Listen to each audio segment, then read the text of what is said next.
여러분 안녕하세요. 좋은 주식입니다.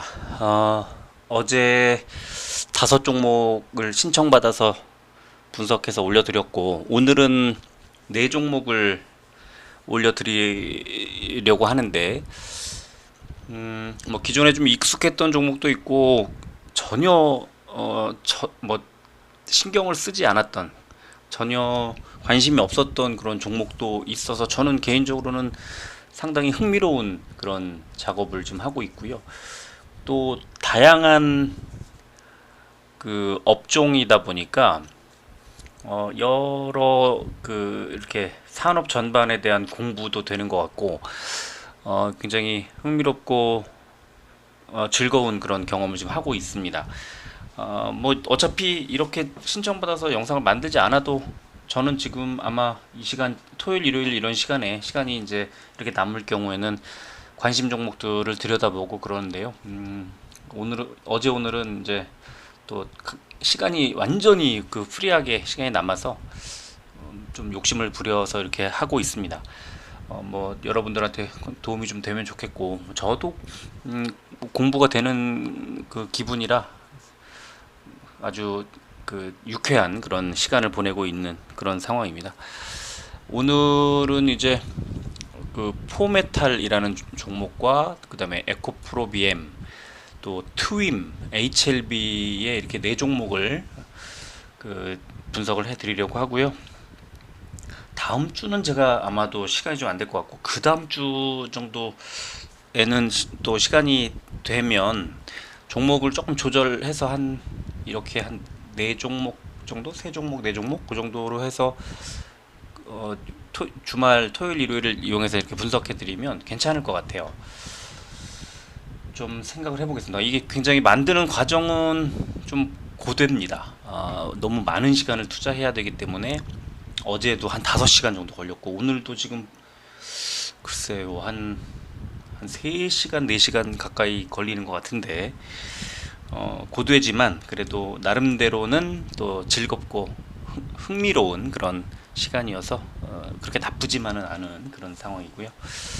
자, 여러분들도 아마 그 처음 보는 종목도 있을 텐데 한번 같이 제가 이렇게 그 분석했던 내용들을 한번 같이 들여다보면서 지금 현재 우리 시장에 여러 종목들 업종들 공부하는 시간이 되면 좋겠습니다.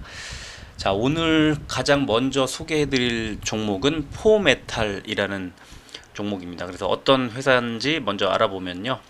1969년에 설립한 단조 종합 정밀 기계 부품 생산 회사입니다. 굉장히 어려운 말인데 정밀 기계 부품인데 단조래요. 단조는 뭐냐면은 금속을 이제 열 또는 압력을 가해서 이제 내가 원하는 장비로 형태를 바꾸는 그런 업을 얘기를 하고요.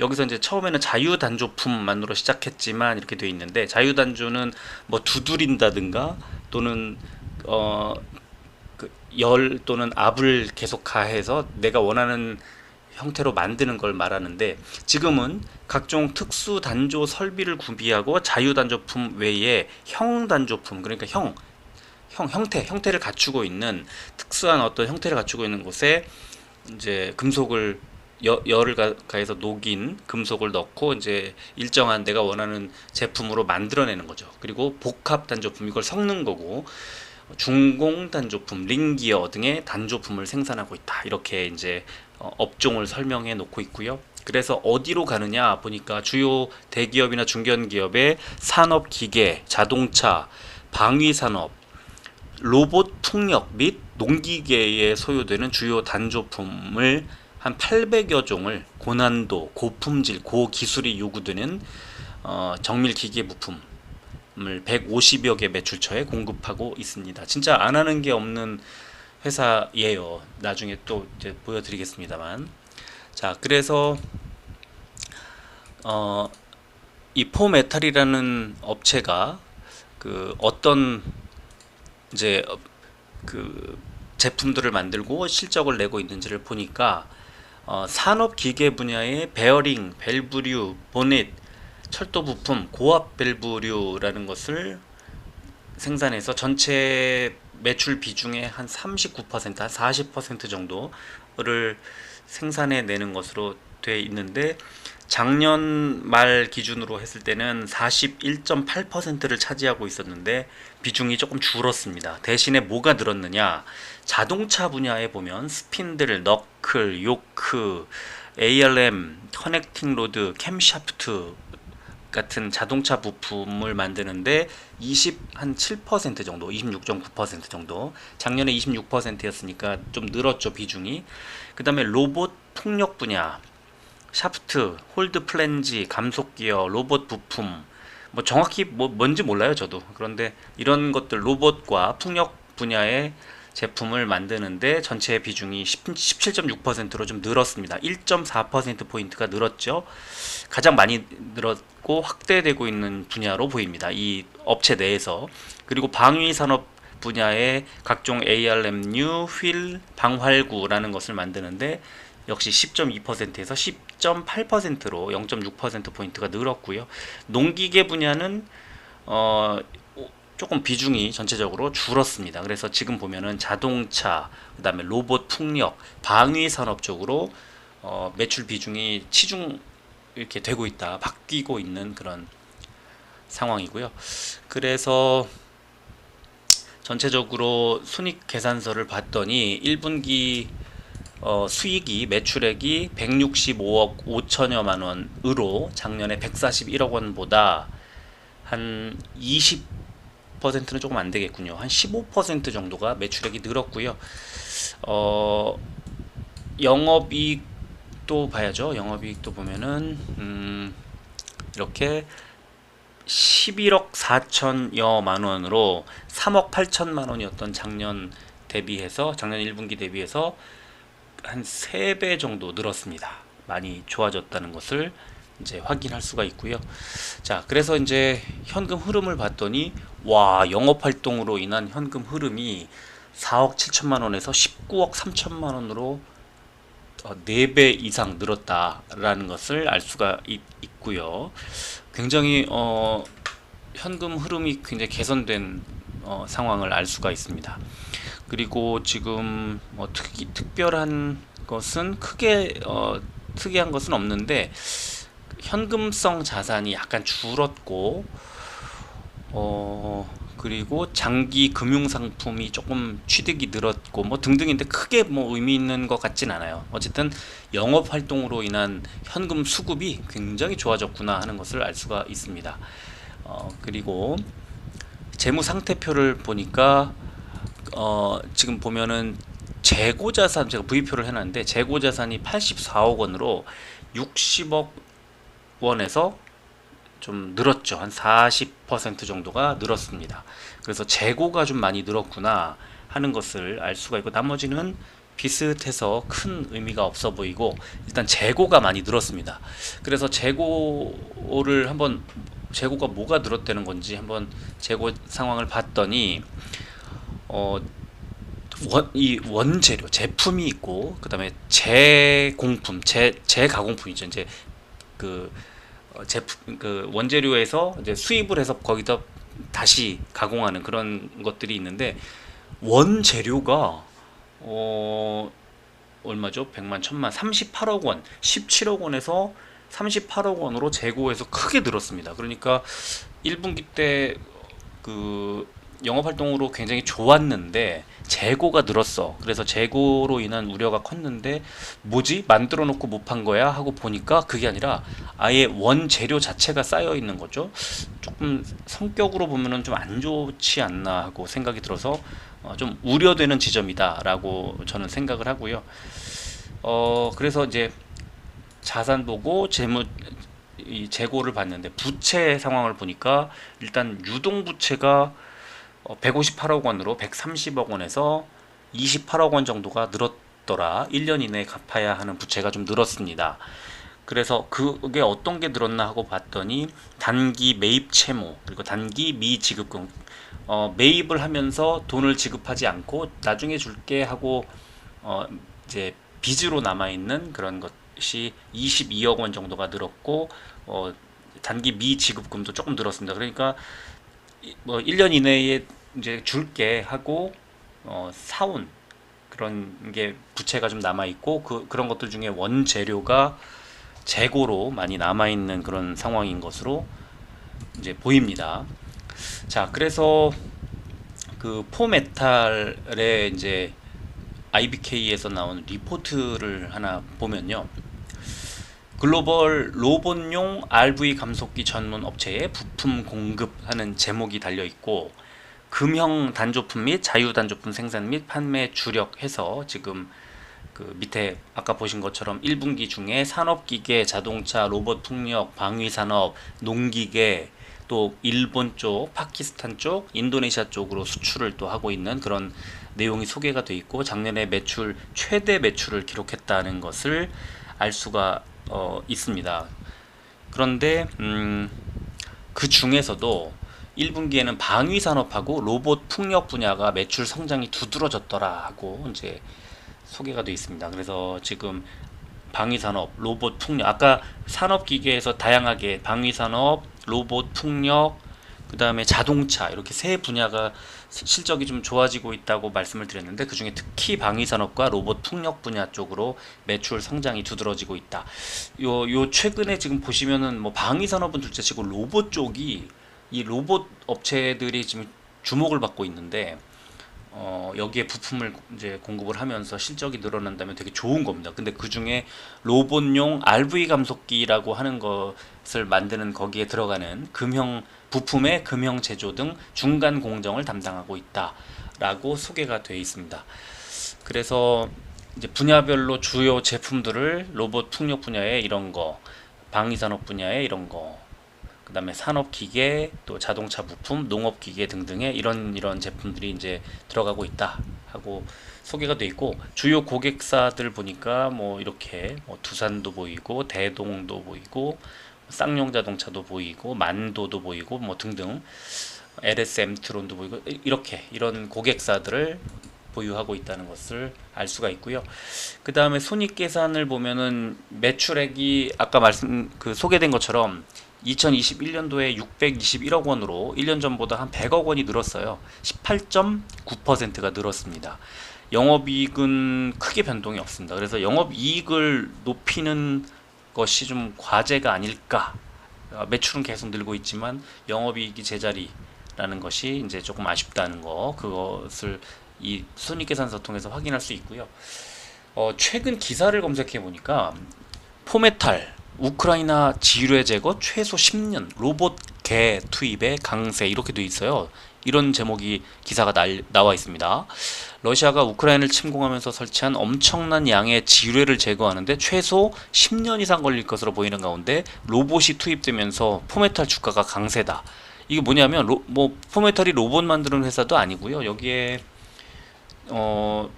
지금 로이터 통신에 보면은 한 10년 정도 걸릴 거라는 거고, 그 다음 페이지 보면요, 이탈리아 면적과 비슷한 총 620제곱킬로미터 정도의 토지에 공중에서 투하된 2000개 가량의 폭탄을 포함해서 수천 개의 폭발물을 제거했지만 아직도 30제곱킬로미터 정도는 오염됐을 가능성이 있다 하면서, 현대자동차 그룹이 인수한 로봇 전문 업체 보스턴 다이내믹스의 4족 보행 로봇계 스팟을 투입했대요. 미국 육군이. 자, 이 소식이 전해지면서 로봇 업체들의 부품을 공급하는 포메탈이 좋은 흐름이 나왔다는 것은 이게 굉장히 흥미로운 일이에요. 왜냐하면 로봇 산업 전반적으로 어떤 이유든지 간에 계속 주목을 받을 수밖에 없는데, 이게 그렇다면 로봇, 아까 풍력, 자동차, 지금 앞으로 흐름이 잘 나올 수밖에 없는, 개선될 수밖에 없는 업종의 여러 가지 필수 부품들을 제공하는 이제 업체다 보니까 그 여러 가지 뉴스들의 수혜를 받을 수 있겠다, 이런 생각이 드는군요. 그래서 기사를 딱 검색해 봤더니, 포메탈 검색을 했더니 방금 제가 보여드렸던 우크라이나 지뢰 제거의 로봇 투입, 이 얘기에 또 강세라는 기사가 7월 1일 날 나왔죠. 6월 말에는 풍력 에너지라는 또 관련 이 내용으로 포메탈 검색이 됐죠. 저 밑에 보시면 농업 관련주 해가지고 또 농업 그 종목들이 잘 갈 때 또 포메탈 검색이 되고, 그 다음에 밑에 보시면은 포메탈이 장갑차, 탄약 수송 차량의 부품 생산, 또 자동차 방위 등 5개 사업을 하고 있다 하면서 여러 가지 업종에 골고루 그 모멘텀을 받을 수 있겠구나라고 생각이 드는 거죠. 그래서 저는 이런 포메탈 같은 이 종목이 흥미롭다는 생각을 했어요. 아, 이게 얘네들 자체의 그 뭐 흐름 이런 것들도 좋지만 전방 산업의 어떤 상황에 따라서 골고루 수혜를 받을 수 있는 분야가 많구나, 이거를 알게 됐거든요. 이게 굉장히 흥미롭다는 생각을 했고요. 자, 수급을 한번 봤습니다. 그랬더니 최근 한 달 동안 외국인이 12만 6천 주 정도를 매수, 개인이 매도 한 달 동안, 그리고 금요일에만 이제 개인이 들어왔고요. 일단 기관은 거의 매수 매도를 하지 않고 개인과 외국인이 이제 매매를 하는 종목인데, 그렇다면 외국인들 수급만 체크를 해야 되겠죠. 그래서 지금 한 달 전에 4,560원이었던 주가가 4,530원이니까 뭐 거의 움직이지 않았어요. 그리고 시간에도 보합으로 지금 마무리를 한 상태고, 일봉 차트를 보니까 지금 481선 부근에서 공방이 펼쳐지고 있구나. 이 481선 부근에서 어떻게 됐나, 지난번 상황을 보니까 1월에 481선을 하향 이탈한 뒤에 급등이 나와서 당시에 4,000원대가 깨졌던 3,000원대까지 밀렸던 상황에서 7,450원까지 한 2달 만에 급등이 나왔었거든요. 100% 가까이 이제 상승이 나왔었다가 지금 하락을 한 건데요. 그렇다면 좀 괜찮지 않을까? 왜냐면 아까 1분기 실적도 좋았었는데 2분기 실적만 좀 괜찮다라고 하면 충분히 좋은 흐름이 나올 수도 있을 것 같고, 지난달에 RSI가 저점 찍고 MACD도 상승 반전하고 있는 상황이라 여기가 지금 4,000원대 초반, 4,100원 정도니까 지금 이때 매수하신 분들은 지금 한 10% 정도 수익이 나 있는 상태고요. 481선 아래에서 이제 이 481선을 올라타면 또 굉장히 좋은 흐름이 나올 수도 있겠다, 이런 생각이 들고 2분기 실적을 좀 들여다보자 라고 생각을 합니다. 그래서 그런 제 의견을 또 드렸고요. 두 번째 종목은 에코프로비엠입니다. 에코프로비엠은 뭐 우리가 매일 제가 방송을 만들어 드립니다만 끊임없이 분석 요청이 들어오고, 저도 또 메신저로도 계속 요청이 들어와서 제가 계속 봐드리고 조언해드리고 또 분석해드리고 이렇게 하고 있는 종목입니다. 그만큼 매일매일 이제 흐름에 조금 예민하다고 볼 수 있고, 또 최근의 주가 흐름이 마음에 들지 않는 그런 구조로 가고 있다는 거죠. 그래서 에코프로비엠이 좀 우려할 만한 그런 지점에 있다고 생각하시는 분들 많으실 테니까 지금 한번 다시 차근차근 설명해 드리도록 하겠습니다. 제가 이거 지난주에도 했던 것 같은데, 그래서 어떤 사업인 뭐 다 알고 있지만 한번 보겠다는 겁니다. 그래서 2차전지 중에서 이제 양극재를 하고, 그 중에 특히 주요 제품이 NCA, NCM 이라고 하는 그런 양극재를 만드는 회사고요. 양극재, 양극 활물질을 만드는 그런 회사입니다. 그리고 뭐 국내에서 유일하게 NCA와 NCM의 동시 생산이 가능한 것으로 제가 이제 알고 있는데, 그래서 뭐 각형, 원통형, 파우치형 등 모든 배터리 타입에 대응이 가능하다, 이게 장점이라는 거예요. 그리고 2012년에 전기차용 양극 소재 CSG라는 걸 개발을 했고, 2018년에 세계에서 최초로 양산화에 성공했다, 이런 이제 특징도 있고요. 그리고 지금 그 전기차 제조업체들이 이 NCA 양극재 적용을 확대하고 있는 추세더라라고. 이제 이 NCA, NCM 할 때 니켈, N이 니켈이고요. C가 코발트고요. A가 알루미늄, M이 망간. 뭐 이런 원재료 이름을 따서 이제 이름을 붙이더라고요. 자, 그래서 에코프로비엠이 뭘 만드느냐? NCA를 만드는데 특징이 뭐냐? 타 소재에 비해서 출력과 에너지 밀도가 높고 고출력을 요구하는 전동 공구용에 주로 적용하고 앞으로 전기차용으로 확대될 전망이다. 그리고 에코프로비엠이 국내 최초로 하이니켈계의 NCA 양극 소재를 상용화했다.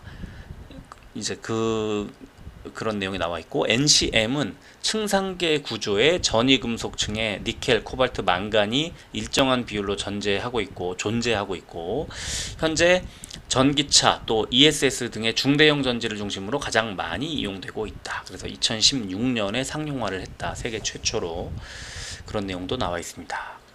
2분기 잠정 실적이 발표됐기 때문에 이제 2분기 실적을 같이 보면서 이제 분기 실적 전망까지 보겠습니다. 2분기 실적은 매출액이 1조 1871억 원으로 컨센서스 대비해서도 26%나 늘었고요.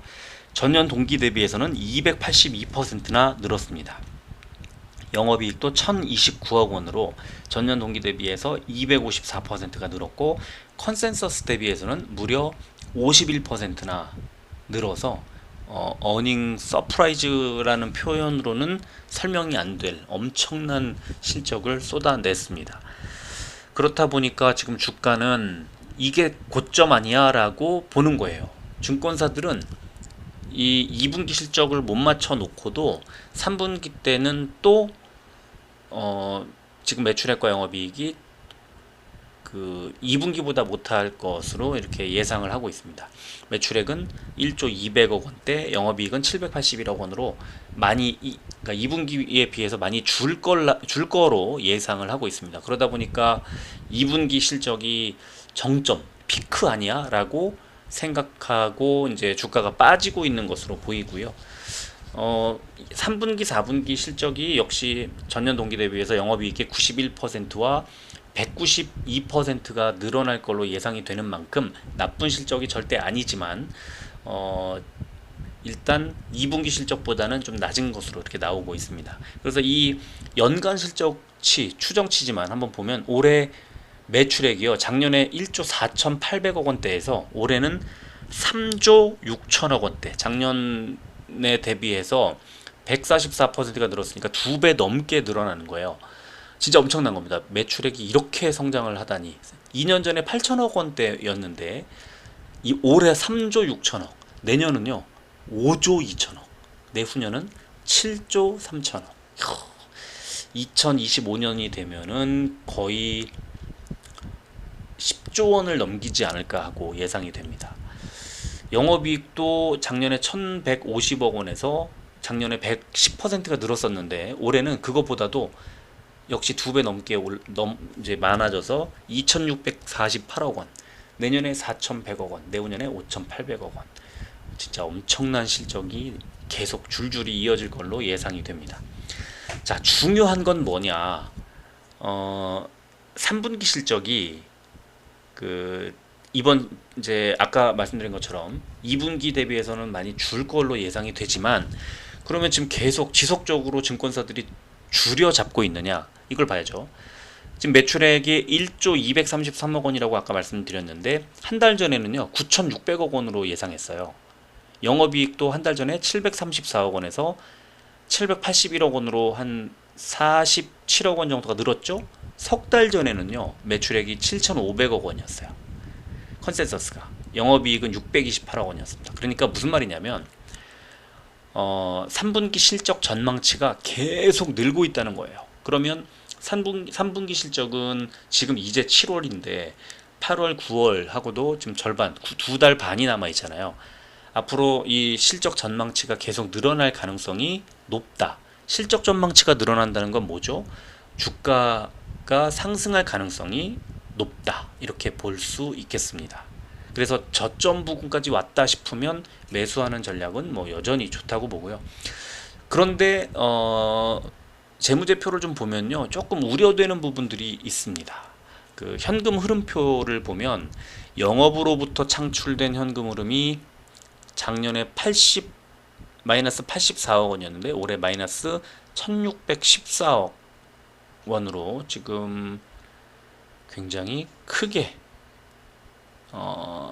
크게 지금 그 손실 마이너스 폭이 커졌습니다. 그리고 유형 자산 취득에 보면은 277억이었는데 613억. 그래서 굉장히 큰 폭으로 지금 그 투자를 계속 하고 있다는 걸 알 수 있고, 또 많이 달라진 게 단기 차입금이 작년에 472억에서 올해는 1360억 원으로 3배 정도 늘었습니다. 그래서 지금 투자를 굉장히 많이 하면서 단기적으로 차입금도 들여오고, 또 저번에 했지만 유상증자도 하고 뭐 그런 등등의 지금 돈이 굉장히 급한 그런 환경이라는 걸 알 수가 있고요.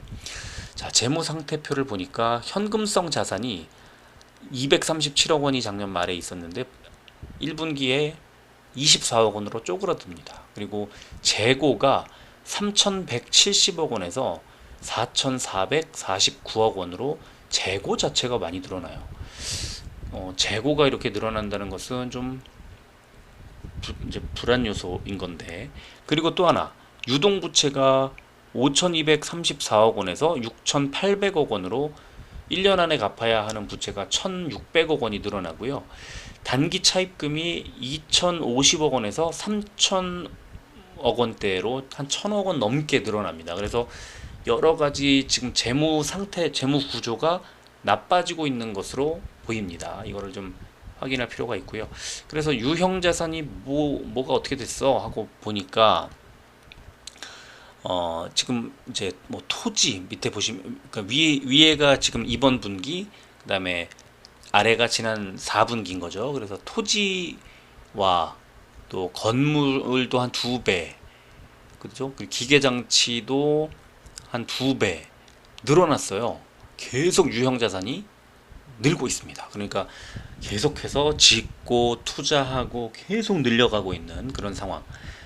자, 그런데 에코프로비엠이 이렇게 무리하는 거 아니야? 뭐 재고도 늘고 현금 흐름도 안 좋은 것 같고, 그런데 계속 투자를 하고 짓고 하면 너무 과잉 투자하는 거 아니야? 라고 생각할 수 있잖아요.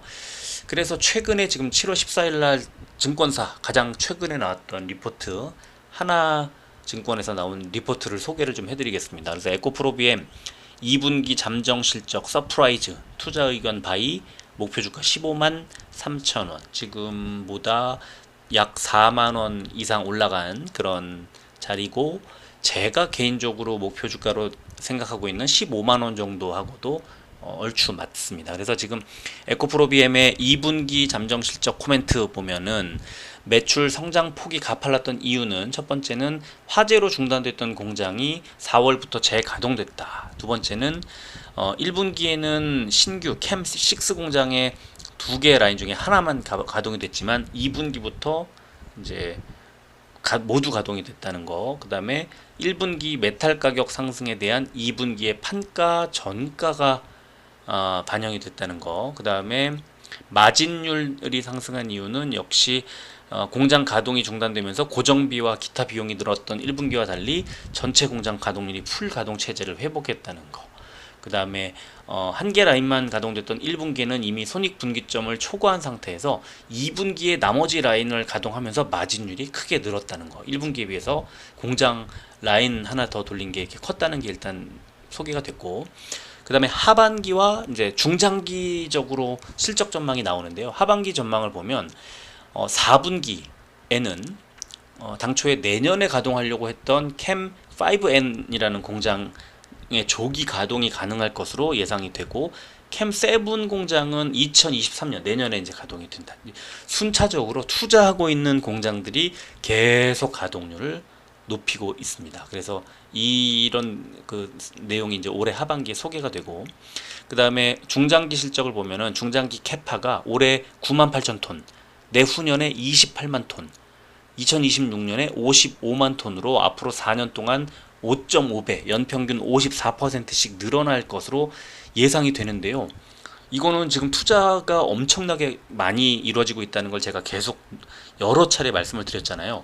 그런데 에코프로비엠은 먼저 투자를 과하게 늘려놓고 수주를 받는 게 아니고요. 중장기 증설 계획이 이미 수주가 확보된 물량에 기초한 것으로 앞으로의 실적 가시성이 매우 높다고 판단. 이게 뭐냐면 주문을 먼저 받아놓고 공장을 늘려요. 그러니까 그 공장을 풀로 계속 돌릴 수 있는 거죠. 그러니까 실적이 계속 늘어난다는 게 안 늘어나는 거 아니야? 뭐 늘어날 확률이 얼마? 이런 게 아니라 그냥 선명하게 실적이 계속 늘게 돼 있다는 거예요. 그 굉장히 좋은 그 상황이고, 투자자 입장에서는 긴가민가 이런 게 아니라 그냥 무조건 좋은 거죠. 지금 공장을 계속 투자하고 있는데, 이 투자하고 있는 공장에서 뽑아낼 그런 매출액과 실적이 앞으로 한 4, 5년 동안 지속적으로 급격히 성장할 수밖에 없는 구조라는 거. 그래서 중장기에 시총이 18조 원 이상 도달 가능하다고 판단한다라고 했는데, 그게 언제? 2026년이요. 지금 시가총액이 11조 원 정도 되잖아요, 에코프로비엠이. 그러면 지금보다 한 70%, 그죠? 지금보다 한 70% 정도가 시총이 늘어날 거라는 거예요, 4년 뒤에. 그러면 주가를 생각해 봅시다. 그러면은 주가도 지금 11조 원이 시가총액인데 주가도 11만 원대니까 너무 계산하기도 좀 편하네요. 18조 원 올라가면 적어도 18만 원 이상 올라가 있을 거라는 겁니다. 그러면 역시나 지금부터 계산을 해봐도 한 70% 정도 수익을 낼 수 있는 구조인 거고요. 제가 지금 유증, 무증을 다 받고 지금 평단가가 6만 원인가 뭐 그 정도밖에 안 돼요. 그러니까 무증 물량이 액면가가 500원짜리가 왕창 들어오다 보니까 이제 평단이 확 낮아지는 그런 효과. 그러니까 만약에 6만 원인데 그 18만 원까지 올라가면 300% 아닙니까? 그러면 앞으로 3년, 4년 뒤에 그렇다는 거고, 저는 사실 그 정도도, 왜냐면 우리 지금 올해 벌써 15만 원대 후반, 한 거의 16만 원 가까이까지 터치하고 내려왔잖아요. 4년 뒤에 18만 원이라는 건 너무 말도 안 되는 그 보수적인 그런 접근이고, 저는 당장 내년에도 그 정도 올라갈 거라고 보는데, 뭐 그렇지 않다고 치고 아주 보수적으로 18만 원이 한 3, 4년 뒤에 간다고 쳐도 한 300% 정도의 수익을 거둘 수 있다는 거죠. 그러니까 실적에 대한 가시성, 주가 상승에 대한 믿음 같은 게 굉장히 커져 있는 그런 상황이고, 이 이제 증권사에서는 이렇게 손익계산 추정을 한 걸 보면 매출액이 올해 3조 5천억 원대, 내년에 5조 700억 원대 등등으로 이제 늘고, 영업이익은 올해 2,272억, 내년에 3,445억, 내후년에 5천억, 이런 식으로 아마 이제 굉장히 큰 폭의 실적 상승을 예고하고 있습니다. 자, 수급을 한번 보겠습니다. 최근에 한 달 동안 누적 순매수가 개인만 129만 주가 쌓여 있고요. 기관이 81만 주, 외국인이 47만 주를 팔아서 지금은 수급은 좀 많이 꼬여 있는 그런 구조입니다. 특히 최근 이틀 동안 기관은 43만 주 넘게 이틀 동안 팔았고, 외국인도 한 20만 주, 21만 주 정도를 덜어내서 지금 좀 더 추세상 더 빠질 수도 있겠다는 생각이 들고요. 11만 1,500원이라는 지금 주가가 뭐 권리락 나오기 전에 가격으로 44만 원대니까 지금 많이 하락해 있는 상태이긴 합니다. 근데 일단 11만 원대 지지를 받을까, 아니면 여기서 좀 더 빠질까는 뭐 장담할 수는 없겠지만, 글쎄요, 11만 원대에서 지지가 나올까요? 지금 일단은 조금 더 빠질 수도 있고요. 지금 내일 우리 시장 자체가 좀 좋아질 걸로 보이기 때문에 곧바로 반등이 나올 수도 있습니다. 지금 만약에 코스닥의 이제 그 지수가 전반적으로 개선된다 그러면, 지수가 좋아진다 그러면, 그러니까 지수 전체적으로 수급이 들어온다 그러면 시총 1위인 에코프로비엠에도 당연히 일정 포션의 수급이 들어오게 돼 있거든요. 그래서 그렇다면은 반등이 나올 텐데, 뭐 생각했던 것보다, 다른 종목들보다는 좀 덜 갈 수도 있고, 많이 빠졌기 때문에 좀 더 갈 수도 있고, 이거는 내일 아침장을 좀 봐야 되고요. 아침에 동시호가부터 해가지고 흐름이 조금, 오전장 보면은 흐름이 좀 보일 것 같아요. 그래서 지금 현재 수준으로 보면 저는 약간 더 빠질 거라고 보지만, 하지만 거의 다 내려왔다고 생각을 합니다. 그래서 어느 정도는 조금 더 털어낸 다음에, 개인 투자자들 매수했던 저 물량을 털어낸 다음에 그 다음에 상승 반전하지 않을까 싶고, 일단 시간외가 200원이 올랐기 때문에 강보합 정도 출발할 가능성도 있습니다.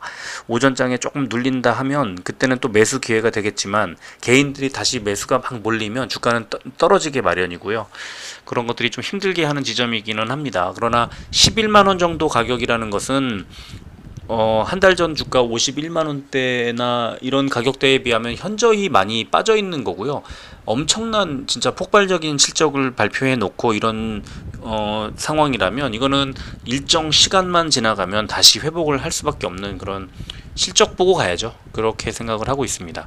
그래서 일봉 차트를 보면은 결국 241선, 분홍색 241선이 이제 뭐 마지막 어떤 마지노선 같은 그런 상황이고, 최근에도 여기서 더 빠진다고 하면 241선이나 121선에서는 지지 라인이 강력하게 만들어질 가능성이 저는 되게 높다고 보고요.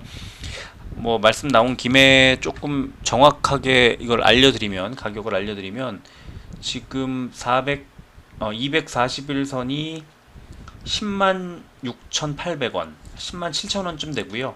121선도 10만 7천원, 정확히 10만 7천원입니다. 그래서 많이 빠지더라도 바닥은 10만 7천원 정도다. 그래서 만약에 11만원이 깨지면 그때는 추가로 매수해도 괜찮다고 봅니다. 자, 세 번째 종목 트윈이고요. 트윈은 다양한 산업의 제조 공정과 재질별 광학 특성에 대한 이해 및 AI 딥러닝 비전 기술을 기반으로 공정 자동화 솔루션을 제공하는 벤처기업이다. 상당히 어렵게 되어 있지만 AI 딥러닝 비전 기술이라는 것을 기억하면 좋겠고요. 반도체, 디스플레이, 2차전지, 자동차, 식음료 및 바이오 등의 다양한 분야에서 고객사의 공정 자동화 구축을 위한 소프트웨어 및 하드웨어를 커스터마이징하여 제공하고 있다.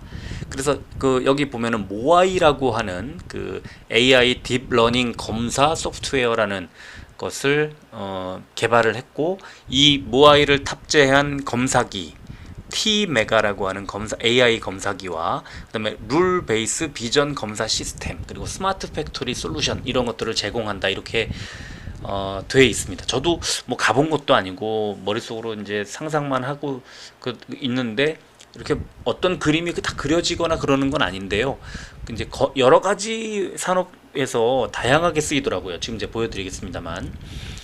그래서 지금 제품 현황을 보면 모아이 AI 딥러닝 핵심 알고리즘 라이브러리, 되게 어려운 말인데, 그래서 기존의 룰 기반의 비전 검사, 유관 검사 같은 거죠. 그런 걸로는 불가능했던 복잡하고 까다로운 대상에 대해서도 비전 검사가 가능하고, 사람보다 더 빠르고 정확하게 검출할 수 있도록 딥러닝 알고리즘을 적용한 머신 비전 검사 기술이다. 그래서 상당히 규격화되고 정형화된 제품들인 반도체나 OLED 같은 것들에 한정된 비전 검사 전방 산업을 확대하기 위해서 여러 가지 데이터셋을 자동 생성하는 기술, 그리고 제조 공정에 특화된 정확도를 구현하기 위해 개발된 기술이다, 이렇게 소개를 해놨고, 그 다음에 아까 이제 잠깐 언급이 됐던 T메가라는 것이 AI 딥러닝 검사 솔루션, 이렇게 돼 있는데, 이 검사 솔루션이라는 게 AI 딥러닝 라이브러리인 모아이 영상 확보 기술, 그리고 장비 설계 제조 기술을 통합 적용한 AI 자동화 검사기기인 거죠. 그리고 룰 기반의 비전 시스템이라는 이제 것이 이제 하나 둘 세 개가 제품이 주력이고요. 그래서 지금 주요 제품 등의 현황을 보면은 룰 베이스가 2014년에 판매 개시. 그래서 지금 매출액이 작년에는 47%였는데 올해 1분기는 15%로 이제 현저히 떨어졌고, 대신에 AI 베이스가 2018년에 시작된 모아이나 T메가가 작년에는 53% 비중 비슷했는데, 두 개가 이번에 1분기 때는 85%로 압도적으로 많아졌다는 것을 특이하게 이제 보시면 될 것 같고, 그리고 주요 제품들 설명, 이제 아까 제가 왜 좀 이해가 안 된다고 했잖아요. 그 좀 이제 머릿속에 그려지지가 않는다고. 그래서 그거를 조금 더 세세하게 설명된 부분이 있어서 소개해 드리면요. 자, 그래서 보면은 주요 제품이 지금 바짝 쪼그라들고 있는 얼라이먼트 비전 시스템이라는 제품인데, 플렉시블 디스플레이의 모든 설비에 적용 가능한 다양한 옵션 기능 제공하고, 기능이 뭐 오토 포커싱, 위치 보정 시스템, 멀티 마크 뭐 등등이 나와 있고요. 그 다음에 모아이와 T메가가 외관 분량을 자동 검출하는 특징이 있고, 이물, 찍힘, 형상 분량, 누액, 부정 접합 등을 검출해낸다, 이렇게 설명이 되어 있습니다. 자, 실적을 보니까요, 굉장히 가파른 성장을 하는 것으로 보입니다. 매출액이 작년 1분기에 32억 원이었는데 올해 63억 원으로 2배 정도 늘었죠. 영업이익은 마이너스 9천만 원에서 플러스 6억 원대로 역시 가파르게 성장하는 것으로 보이고요. 현금 흐름을 보니까 영업활동 현금 흐름이 작년에 2,900만 원에서 올해 8억 6천만 원, 당기 순이익이 작년에 3억 4천만 원에서 올해 9억 1천만 원. 상당히 좋은 상황이고, 단기 금융상품의 감소, 이제 단기적으로 이거는 감소니까 이제 얼마죠? 198억 원이 줄었고, 그 다음에 유형자산의 취득 보면은 1100만 원대에서 4억 6천만 원으로 투자를 계속 이어가고 있는 것으로 보이는 아주 좋은 유망한 이제 상황으로 보입니다. 그리고 재무제표 뭐 재무상태표상을 보면은 크게 달라지는 것이 뭐 없죠. 그래서 자산 총계도 비슷하고요. 네, 크게 뭐 달라진 거 없습니다. 그리고 그 부채를 보니까 부채도 뭐 크게 뭐 바뀌거나 달라지거나 하는 건 없는 것으로 보이고요. 충당 부채라는 게 4억 7천만 원에서 6억 2천만 원. 뭐 이렇게 그 매출 규모가 크지 않다 보니까 이런 것들이 이제 조금 커 보이는 그런 게 좀 있는데, 확정 급여 부채 1억 1천만 원대에서 2억 5천. 이런 건 이제 그 확정 급여가 뭐냐면 직원들의 지금은 그 이제 안 줘도 되지만 언젠가 꼭 줘야만 하는 회사가 지고 있는 빚 같은 거, 뭐죠? 퇴직금 같은 거, 그런 거를 얘기를 해요. 그러니까 이렇게 확정 급여 부채가 갑자기 2배 넘게 1년 만에 늘었다는 것은, 이것은 그 직원들의 퇴직금이 굉장히 갑자기 늘었거나 직원들 수가 늘었거나 뭐 직원들 복지가 뭐 혜택이 굉장히 갑자기 좋아졌거나 그런 것일 텐데요. 회사의 입장에서는 이제 빚이 좀 는 거예요. 그렇게 따져서 제가 지금 이 투임의 이제 직원들 수를 보니까 지금 2022년 3월 1분기 기준으로 지금 139명, 남자 124명, 여자 15명으로 돼 있죠. 그래서 직원이 합계가 139명이고 소속 외의 근로자가 59명으로 이렇게 돼 있는데, 이거를 2021년 11월에 이제 그 투자 설명서를 보니까 123명, 그 다음에 소속 외 근로자가 없어, 빵이에요. 그러니까 뭐 정규직 직원인 거죠. 이게 123명, 그 다음에 기간제 근로자 6명에 소속 외 근로자가 빵이었는데, 지금은 정규직이 139명, 기간제가 3명, 그 다음에 다른 근로자, 기타 소속 외 근로자 59명에서 상당히 직원 수가 많이 급격히 3개월 만에 지금 많이 늘었습니다. 그러니까 직원들 그 직원 수를 늘린 거죠. 채용을 많이 한 거죠. 왜 채용을 많이 했을까? 당연히 그 뭔가 필요하니까 그랬죠. 그래서 이거를 올해 작년도 그 사업 보고서에 지금 보면은 매출이나 손익 구조가 30% 이상 변동이 있으면 공시하게 돼 있는데, 영업이익이 그 매출액은 18%가 늘었는데 영업이익이 마이너스 51%예요. 그래서 그 이유를 보니까 매출 신장을 위한 인원 증가 및 연구 개발비 증가로 인한 영업이익 감소, 이렇게 돼 있어요. 그러니까 직원 숫자가 확 늘어났고요. 연구개발비가 확 늘어났어요. 그러다 보니까 아까처럼 재무제표상에 이제 퇴직급여 같은 것이 2배 넘게 갑자기 확 늘어난 그런 것들이 이제 잡힌 거예요.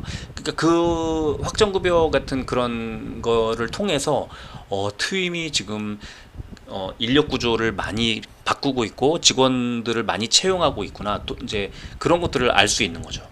그래서 트임의 리포트 작년 11월에 이제 이 IPO 할 때 유진 투자가 담당했나 보죠. 이제 나왔는데 AI 기반의 소프트웨어 및 하드웨어 솔루션 보유 전문 업체라고 돼 있고 독보적인 AI 기술력을 가진 스마트 팩토리 및 검사 설비 솔루션을 제공하는 업체다라면서 11월 17일에 코스닥에 신규 상장할 예정이라는 게 나와 있고요. 2018년도에 자동차 산업 AI 비전 수주, 2020년에 음식료, 바이오, 2차 전지 산업의 AI 비전 수주, 2021년에 항공기, 제약, 차세대 전지 AI 비전 수주 이렇게 돼 있어요. 그래서 이 정말 다양한 분야의 검사 장비들을 수주한 것이 이제 기록이 나와 있고요. 투자 포인트 2가지. 룰 기반에서 AI 기반으로의 사업 확대로 실적 성장이 지속될 전망이다. 지금 작년 11월에 나온 리포트지만 올해 1분기 보자마자 나왔잖아요. 아까 실제 실적의 매출 비중이 작년에 40 몇 %였던 게 85%로 오히려 커졌잖아요. 지금 이대로 되고 있는 거고, 또 두 번째가 전방 시장의 다각화 및 고객 다변화는 긍정적이다. 별게 다 나오고 있어요. 이 업체의 검사 장비를 가져가는 이제 계약을 맺는 회사들이 뭐 디스플레이에서 장비, 2차 전지, 건강식품, 자동차 부품, 타이어, 또 중장비, 항공기, 정수기 시장까지 완전히 뭐 엄청나게 다양하게 되고 있습니다. 그래서 고객사가 2016년에 6개, 2017년에 9개, 2018년에 10개, 2019년에 24개, 2020년에 28개, 2021년에 42개로 거침없이 늘면서 실적 성장이 계속 이어지고 있다.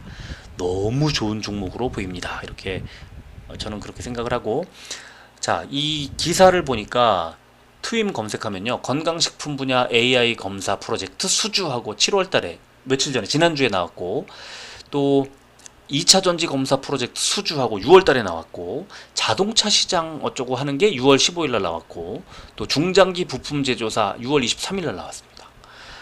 엄청 다양한 곳에 지금 쓰이고 있다는 거. 그래서 지금 갈수록 뭐 독보적인 기술력을 갖고 있다고 하는데요. 실적 성장은 크게 이어질 가능성이 높다 이렇게 생각을 하고요. 자, 그래서 수급을 보니까 최근 한 달 동안에 외국인 기관이 매수를 하고 있다 하는 게 보이고, 다만 금요일 날 개인만 매수를 했습니다. 그래서 조금 주가는 좀 눌렸고요. 한 달 전 14,300원에서 지금 17,000원까지 갔다가 15,900원으로 조금 빠져 있는 상태. 그리고 시간외는 1.89% 300원이 올랐습니다. 16,200원. 그래서 거래량이 763%나 나오고 이래서요. 지금 다음 주 내일은 강보합 또 좀 괜찮은 흐름이 나오지 않을까 싶은데, 자, 주가 보시면 이렇게 쭉 떨어지고 있습니다. 11월 상장 이후에 계속 빠지고 있는데, 초록색 동그라미를 쳐놓은 거 보시면 초록색 선 60일선에 저항을 받고 눌리고 있는 상황이고요. RSI가 빨간색 동그라미를 보시면은 깊이 아주 저점으로 과매도 구간에 들어가 있을 때 13,000원대였는데, 그 이후에 이제 그 이후가 아니죠. 이제 MACD가 바닥 잡고 RSI가 바닥 잡고 반등을 하면서 상승을 했다가 지난주에 60일선에 다시 닿으면서 60일선에 저항을 받고 내려가고 있다. 그리고 그게 지금 MACD 보시면 이렇게 꺾여 내려가는 게 보입니다. 이게 이제 실적 성장이나 전망이 굉장히 좋은데요. 역시 마찬가지 신규 상장주들은 한 1년 정도 그 이제 팔 수 없게 보유하는 그 처음에 상장할 때 물량들 있잖아요. 그 투자 설명서를 봐야 되는데 제가 이제 그걸 좀 안 봤는데, 그래서 보통은 15일, 1개월, 3개월, 6개월, 12개월 이 정도거든요. 그래서 이제 그게 11월 달이었기 때문에 6개월, 그러니까 5월 달까지는 일단 흐름이 안 좋을 수밖에 없었을 거고요. 이제부터는 조금 그 이제 그 매도 제한으로 묶여있던 그 물량들이 풀릴 게 거의 다 나왔을 거예요. 좀 볼까요? 지금 보니까 그 6개월까지 확약 물량, 의무 보유 확약 물량이 투임이 6개월까지 다 끝났네요. 그래서 지금 이제 의무 보유 확약 물량은 다 나온 것으로 이제 보입니다. 그렇다면은 사실 뭐 부담 없죠. 이제는 그야말로 실적으로만 움직이는, 실적으로 그 움직이는 그런 구간인데, 그렇다면은 2분기 실적만 딱 확인되면 그 다음에 반등하지 않을까 하고 저는 그렇게 봅니다. 굉장히 좋은 종목이네요 지금. 그래서 걸릴 게 없다. 수급 물량 뭐 이런 거 다 털어낸 상태고, 주가도 상당히 저점에 있고 그런 상황이라 2분기 실적만 확인되면 바로 반등 나올 가능성이 높다고 저는 생각을 합니다. 자, 이제 마지막 종목 HLB입니다. 50분이 넘었습니다. 자꾸 종목이 적다는 생각을 하면서 좀 자세히 말씀을 드리다 보니까 생각했던 것보다 시간이 길어졌네요. 뭐 어쩔 수 없습니다. HLB 선박, 바이오, 헬스케어 사업 부문의 3개의 사업부 체제로 운영되고 있는데, 구명정 같은 배 만들고 리보세라닙 같은 항암 신약을 만드는 바이오가 있고, 그 다음에 체외진단 의료기기, 일회용 주사기, 수액제제 이런 거 만드는 헬스케어가 있습니다. 그런데 되게 중요한 게 뭐냐면요, 얼마 전까지만 하더라도 HLB는 조선업이었어요. 조선주로 분류가 됐고, 실제로 지금도 조선주로 분류가 되긴 합니다만 조선이 가장 컸죠. 그래서 진짜로 그 매출을 보잖아요. 그러면은 1분기 때 체외진단 의료기기 매출이 지금 얼마냐면 548억 원으로 83%, 83.75%를 차지합니다. 전체의 대부분이고요. 구명정이 2%대, 나머지 배가 2.17, 합쳐도 4.44%밖에 안 돼요. 그런데 지금 이거를 이제 2020년 3월에 나온 2019년 말 보고서를 보면요, 당시만 해도 배가 73%, 주사기가 22%예요. 그러니까 불과 2, 3년 만에 이제 조선업에서 매출 구조가 바이오 헬스케어 쪽으로 완전히 바뀌어 버린 그런 회사다. 연착륙을 좀 잘 하는 중인 거예요. 근데 마침 코로나 시국에 체외진단 이런 게 터지면서 지금 이제 주가도 같이 터지고 있는 중인 거죠. 자, 거기에 이제 기대를 모으고 있는 리보세라닙이라는 위암, 간암, 대장암, 뭐 선양낭성암 이런 치료를 할 수 있는 항암 치료제와 아필리아라고 하는 난소암 치료제가 지금 임상을 하고 있다. 그래서 최근에 리보세라닙이 지금 아주 기대를 많이 모으고 있는데, 이거 지금 너무 중요한 상황이에요.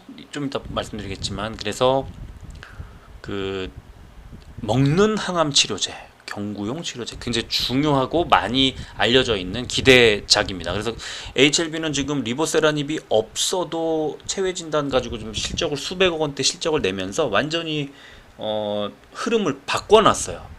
그래서 실적을 보면은 올해 1분기에 매출액이 655억 원, 작년에 75억 원에 9배 성장을 했죠. 매출액이. 영업이익은 마이너스 187억 원에서 마이너스 65억 정도로 3분의 1로 줄었습니다. HLB 뭐 제약바이오 종목들이 다 그렇지만 그 조선주도 마찬가지고 다 마찬가지지만, 일단은 아직은 영업이익을 내지 못하는 것을 확인할 수는 있는데, 매출액이 9배가 늘어서 뭐 굉장히 기대를 많이 모으고 있고요. 현금 흐름을 보면은 관계기업 투자 주식에 취득해가지고 지금 250억 원이 없어요. 가로 처리가 돼 있고, 단기 차입금이나 장기 차입금 이런 것들이 작년에 있었는데 올해는 하나도 안 보이는 그 정도 특징이 지금 있고요. 그리고 영업활동 현금 흐름이 작년에 이어서 작년에 마이너스 137, 올해는 마이너스 142억 원으로 좋지는 않다. 그리고 재무상태표를 보면은 매출 채권, 매출을 기록하면서 나중에 받기로 한 그런 채권이 작년에 340억에서 한 80억으로 많이 늘었죠. 140억 정도가 늘었고요.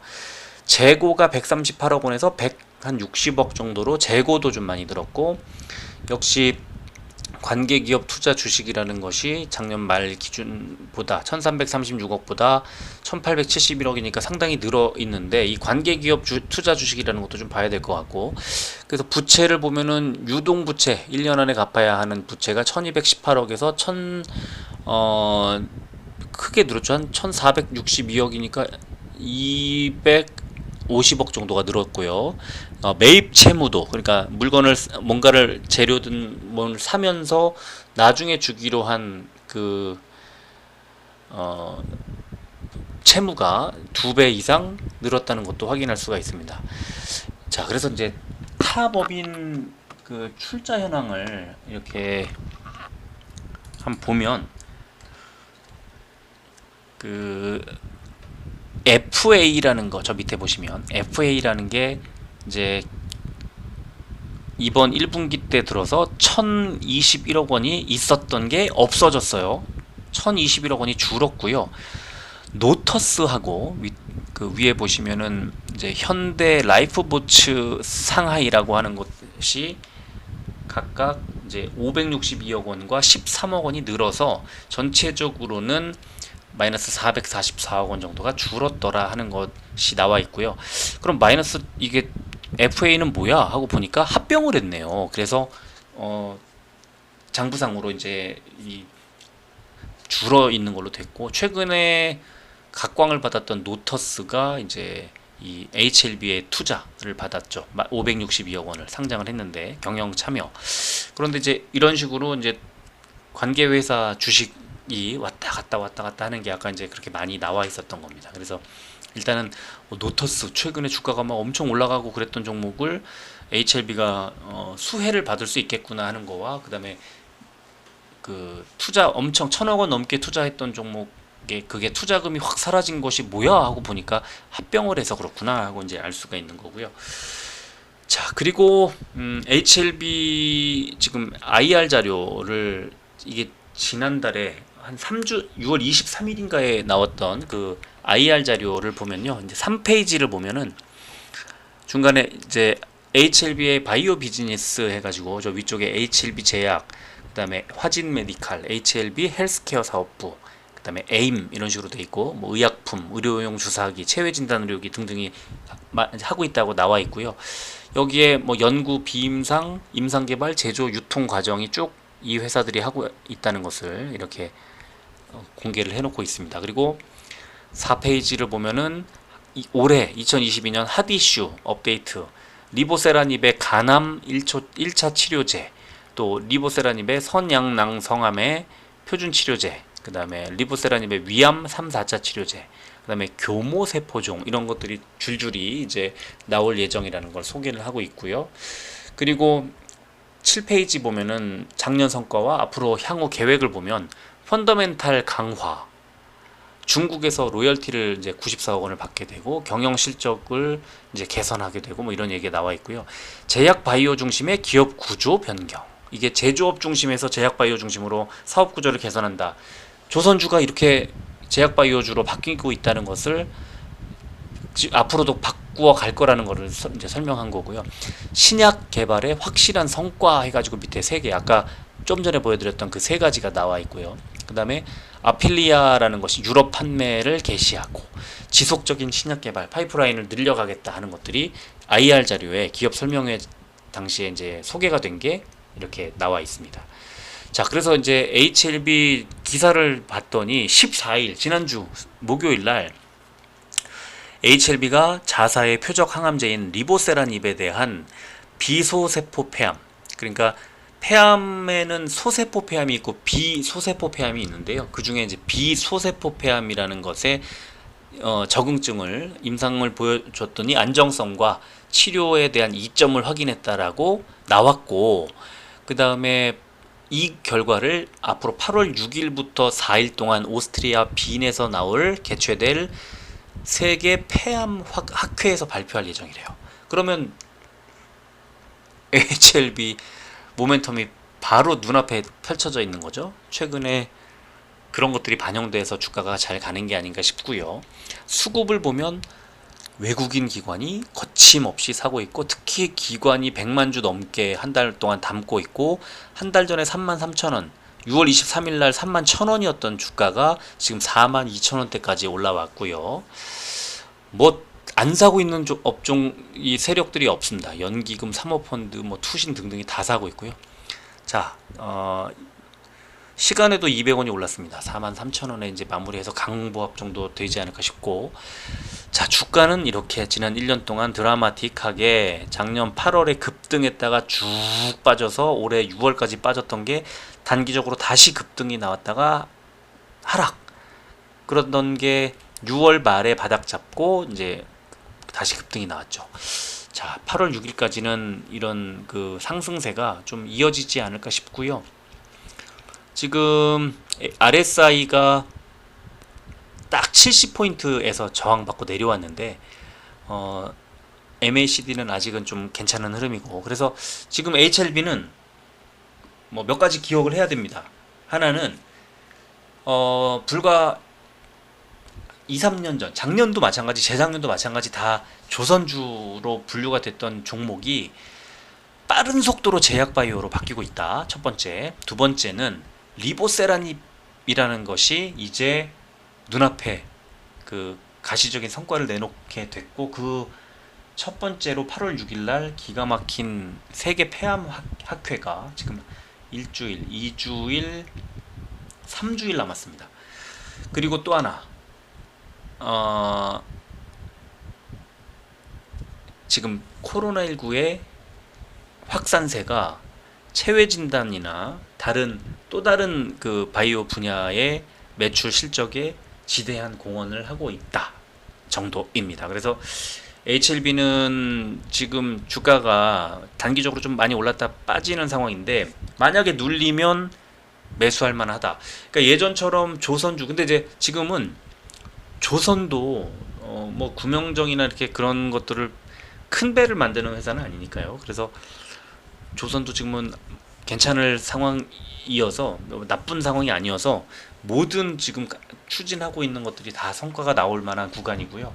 그게 체질 개선과 성과와 매출 실적 이런 것들이 다 증명이 되고, 여기에다가 이제 리보세라닙이 드디어 이제 여러 가지 성과들, 큰 성과들을 올해 계속해서 내줄 것으로 아까 IR 자료에서 나온 것처럼 시장에서 주목을 받을 수 있는 그런 구간에 접어들었고, 실적 개선세를 분기마다 계속 확인하자. 예전에 무조건 뭐 적자가 이제 계속 누적되는 그런 회사였는데, 지금도 아직은 영업이익이 적자입니다만 이게 개선되는 거를 확인하면 좋겠다, 이렇게 말씀을 드리겠습니다. 완전히 뭐 변신한 그런 업체다, 이렇게 아시면 될 것 같아요.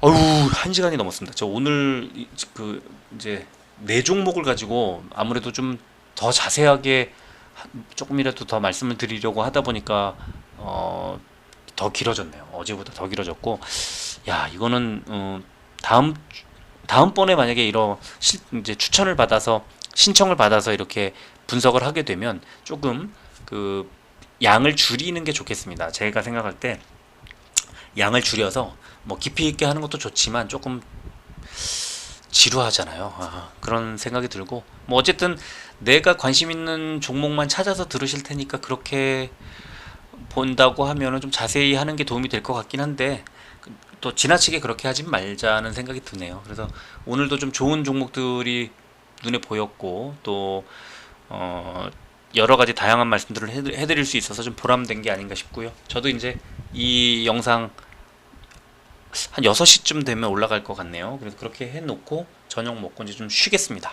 자, 오늘은 여기까지 하겠습니다. 끝까지 들어주셔서 고맙습니다.